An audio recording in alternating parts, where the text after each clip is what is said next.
Every day, most people wake up and immediately step into a familiar emotional state, a state shaped by their past, their environment, and most of all, by their conditioning to care deeply about what others think. This conditioning is not a coincidence. It's part of a hardwired survival mechanism that has been passed down for thousands of years. From an evolutionary perspective, being accepted by the tribe meant safety. Being rejected often meant death. So we learned to behave, to please, to conform. But in today's world, this once useful program has become a limitation, a block, a cage that keeps people from experiencing true freedom. When you care too much about what others think of you, you're operating from a state of survival. The brain in survival is not creative. It's not expansive. It's focused on one thing, protection. And protection means playing small, staying predictable, avoiding risk, avoiding judgment, and most of all, avoiding failure. The moment you begin to base your actions, your dreams, and your identity on external validation, you hand over your personal power to something outside of you. You become a program, a predictable, reactive, emotionally conditioned being who wakes up every day and rehearses the same thoughts and feelings over and over again. This is not a conscious life. This is memorized survival. Let's talk about what happens in the brain when you're in this state. The moment you start worrying about what people will think if you speak your truth, if you change careers, if you show emotion, or even if you succeed, your body immediately fires the same neural pathways that have been wired together from years of social conditioning. Your brain floods your body with stress chemicals, cortisol, adrenaline, and your nervous system moves into fight or flight mode, and suddenly your world shrinks. You can't think clearly. You lose access to your prefrontal cortex, which is where creativity, higher order thinking, and decision-making live. You're not in a place of creation. You're in a place of reaction. The worst part? The more you repeat this cycle, the more it becomes familiar. And the brain loves the familiar. It equates it with safety. So even though living for other people's approval might feel suffocating, there's a part of you that unconsciously clings to it because it's predictable. And the body begins to memorize this emotional state so well that it no longer even needs a trigger. Just the thought of being seen, being judged, or being different can cause the same cascade of stress responses, keeping you stuck in the known. But here's the deeper truth. When you're in survival, you can't dream, you can't create, you can't step into the unknown. And the unknown is where all transformation happens. It's where possibility lives. But to step into the unknown requires energy, intention, and a willingness to break free from the old emotional addictions that have kept you small. Caring too much is not love. It's not empathy. It's fear in disguise. It's the fear of being alone, of not being enough, of being unworthy. And that fear, when left unchecked, runs the show. It makes your decisions for you. It guides your relationships, your career choices, and your sense of self. And as long as you keep fueling that program, you'll never step into who you really are. We must understand that we are not our emotions. We are not our thoughts. We are the awareness behind them. When you begin to observe how often you change yourself to fit into someone else's mold, how often you silence your voice to be liked, how often you betray your inner truth just to be accepted, that's the beginning of awakening. You start to see the pattern, and once you see it, you can no longer unsee it. You can begin to change it. This is not about becoming indifferent or disconnected. It's about becoming aligned with your true self, your vision, your inner compass. When you stop living from survival, you start living from creation. And in creation, there's no need to care about judgment because you're no longer looking outward for direction. You're generating from within. You're tuning into a frequency that's higher than the noise of the world. And the moment you do that, you're free. Your identity is not a reflection of others' expectations. That's one of the most profound realizations a person can have. Yet most people live their entire lives trapped inside roles they never consciously chose. They become who their parents wanted them to be, who their teachers told them they should be, who society, media, and cultural norms dictated was acceptable. And in that unconscious agreement, they lose the most powerful thing they have, their authentic self. From a young age, we're conditioned to seek approval.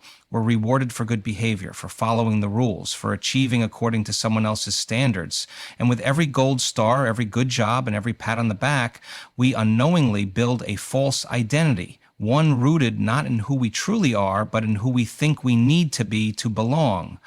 The brain in its effort to create consistency and security, wires these experiences together. The emotional validation becomes a drug, and our personality and our identity starts to form around the need to receive it.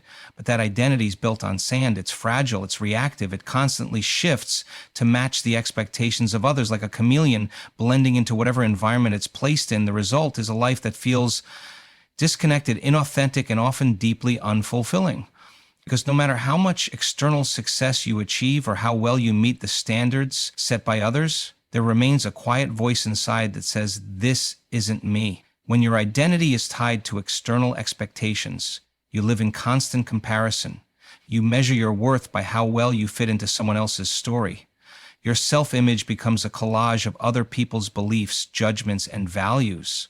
And the tragic part is you begin to believe it's who you truly are. You forget what you love, you forget what lights you up, you forget what you believe in, because the noise of other people's expectations drowns out the voice of your own inner knowing. Neuroscience shows us that the brain is plastic, meaning it's constantly rewiring itself based on experience.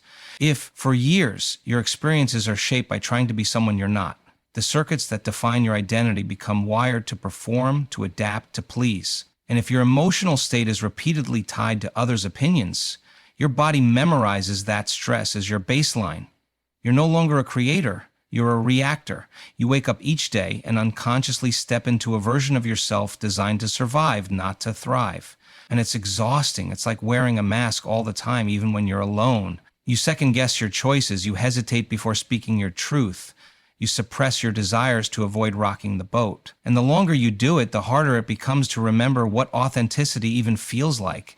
The body gets addicted to the emotions of fear, guilt, shame, or approval seeking.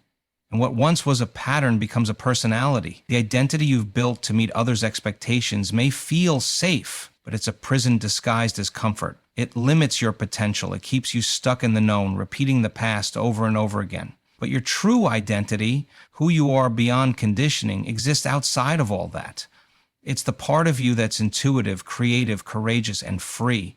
The part that doesn't need to be understood to be valid. The part that doesn't need applause to feel worthy. True transformation begins when you start shedding the layers that don't belong to you. When you question every belief, every thought, and every story you've inherited. When you stop asking, "What do they want from me?" and start asking, "What do I want from life?" In that shift, you stop living from memory and begin living from possibility. This isn't about becoming someone new. It's about remembering who you were before the world told you who to be. The process may be uncomfortable because it requires dismantling a self-image that has been reinforced for years. It requires letting go of the need to be liked, understood, or approved of. It means disappointing others so you can stop disappointing yourself. It means stepping into uncertainty without the safety net of predictability. When you no longer define yourself through the lens of others' expectations, you reclaim the power to choose who you want to be. Not based on who you've been, not based on what others think, but based on the future you're committed to creating. Your identity becomes a conscious creation, not a reaction. And in that awareness, you reconnect with your essence, not the performance, not the mask, but the real you, who's been waiting beneath the surface all along. Emotions tied to approval create neurological bondage. And this may sound abstract at first, but the reality is incredibly tangible and deeply personal. From the moment we begin to engage with the world, we are taught that certain emotional expressions are acceptable and others are not. We are rewarded when we do things that please others, smile when expected, obey without question, achieve according to standards set by someone else. Over time, this creates a subtle but powerful emotional conditioning. Our nervous system begins to associate approval with safety and disapproval with danger. And just like that, we enter into a cycle of emotional dependency that wires itself deep into our brain. At a neurological level, the brain is a record of the past. Every time you experience a situation where your actions result in approval, your brain encodes that moment. The reward of acceptance triggers the release of feel-good neurotransmitters. Dopamine, oxytocin, serotonin. These chemicals make you feel connected, seen, loved. But the brain also remembers the opposite, the sting of rejection, the discomfort of judgment, the anxiety of not measuring up. That emotional pain creates neural pathways, just like pleasure does. And what you repeat, you reinforce. Eventually, the brain begins to anticipate these emotional highs and lows based on your behavior in relation to others. This is how you become neurologically addicted to approval. What makes this so limiting is that it becomes involuntary. You may not even realize you're doing it, but your body is constantly scanning your environment, reading microcues, and adjusting your behavior to avoid emotional discomfort. That adjustment is not conscious, it's automatic. The more you conform to win approval, the more you hardwire your brain to seek it. The more you avoid criticism or judgment, the more you condition your nervous system to fear it. In this way, you slowly train yourself to live outside of your authentic emotional range. You're no longer expressing how you truly feel, you're expressing what you believe is acceptable. Your emotions are no longer free, they are managed, filtered, and ultimately controlled by the invisible need to be validated. Over time, this creates a kind of emotional paralysis. You hesitate before speaking your truth because it might not be received well. You suppress your creativity because it might be misunderstood. You avoid risk not because you're incapable, but because you fear the emotional backlash that could come if you fail publicly. And failure in a world driven by external validation is not seen as part of growth, it's seen as a blow to identity. So you stay small, emotionally safe, and neurologically trapped in a feedback loop that rewards inauthenticity and punishes honesty. The body begins to memorize these emotional states so well that they become your personality. If you've lived most of your life people-pleasing, avoiding conflict, and pursuing praise, then those behaviors become part of your baseline identity. Even when there's no one around to judge or approve, your internal dialogue continues the pattern. You critique yourself harshly. You question your decisions. You become your own monitor, constantly checking if what you're doing will be seen as acceptable. That's neurological bondage. It's not chains around your wrists. It's patterns inside your brain. And because the brain loves the familiar, it continues to seek out the same emotional experiences that it has memorized, even if they don't serve you anymore.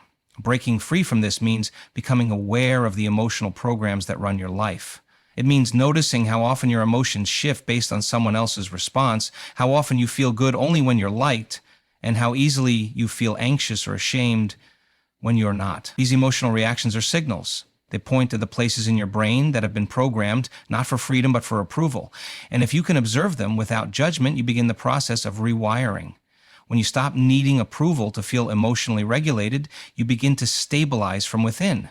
You stop chasing temporary emotional highs that come from others' praise and start generating a steady, grounded sense of self-worth. That shift is not just psychological, it's neurological. You begin to form new pathways, new emotional signatures that are rooted in authenticity, not performance. You start to trust your own feelings more than the reactions of others. And with that trust comes resilience.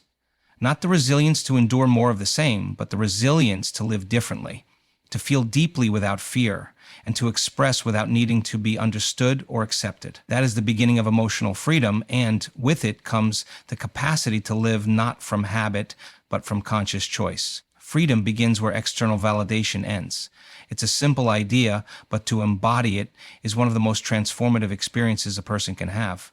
As long as your sense of worth is tied to how others perceive you, you are not truly free.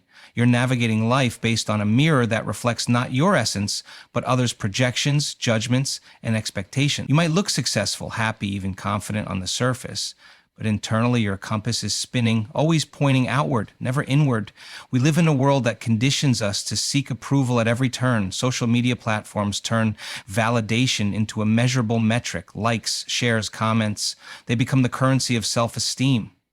In school, we're taught to raise our hands for permission, to follow rules designed to create order, not necessarily to nurture individuality. At work, promotions and recognition often go to those who best fit the mold, not those who are most aligned with their purpose. This endless loop of seeking and performing becomes a way of life so familiar that we begin to believe it is the only way to exist. We confuse applause for connection. We confuse visibility for worth. When we live for external validation, we hand over control of our internal world. Every compliment lifts us up and every critique cuts us down. We become emotionally reactive, constantly adjusting ourselves to earn approval and avoid rejection. This puts our nervous system in a state of chronic vigilance. We're always watching, always managing perceptions, always calculating how to present ourselves to gain favor or admiration. That's not freedom. It's emotional labor. It drains energy, dulls intuition, and creates a fractured identity. You're no longer living as yourself. You're living as a curated version designed to be accepted. The root of this behavior lies in fear. Fear of rejection, fear of being misunderstood, fear of being alone. These fears are ancient. They are wired into our biology. At one point in human history, rejection from the group could mean death. So our brains evolved to crave connection and fear disconnection. But today, we no longer need that tribal acceptance to survive physically. The threat is emotional now, and often imagined. Still, the body responds as if it's real. A harsh comment, a disapproving look, a moment of being overlooked. These experiences activate the same survival centers in the brain that would once prepare us to run from a predator. The emotional pain is visceral, and so we do whatever we can to avoid it, even if it means betraying ourselves. The paradox is that the more we seek validation, the less of ourselves we actually bring into the world. We dim our light, we silence our voice, we question our instincts, and each time we do, we reinforce the belief that our truth isn't enough, that who we are is somehow insufficient unless it's affirmed by someone else. Over time, we lose touch with our internal guidance system. We start to feel lost, unsure, and disconnected, not just from others, but from ourselves. Freedom doesn't come from being liked. It doesn't come from approval or applause. It comes from releasing the need for any of it. It comes from knowing who you are without needing to be reminded. It comes from anchoring into a sense of self that exists beyond roles, titles, or achievements. When you stop chasing validation, you start living from truth, and truth is inherently liberating. This shift is not about arrogance or indifference. It's about alignment. It's about trusting your voice even when it shakes. It's about showing up fully, not because you're guaranteed approval, but because you're rooted in authenticity. You realize that external opinions are just that, opinions. They are filtered through others' beliefs, wounds, and limitations. They are not a reflection of your worth. And once you see this clearly, you begin to take back your power. Living without the need for validation doesn't mean you won't still feel hurt by judgment or rejection. It means those feelings no longer define you. You allow them to move through you without becoming your identity. You no longer make decisions based on how they will be received. You make decisions based on what is real for you, what is aligned, what is honest. You begin to act not out of fear, but out of purpose. You speak not to please, but to express. You show up not to fit in, but to stand out, if that's who you truly are.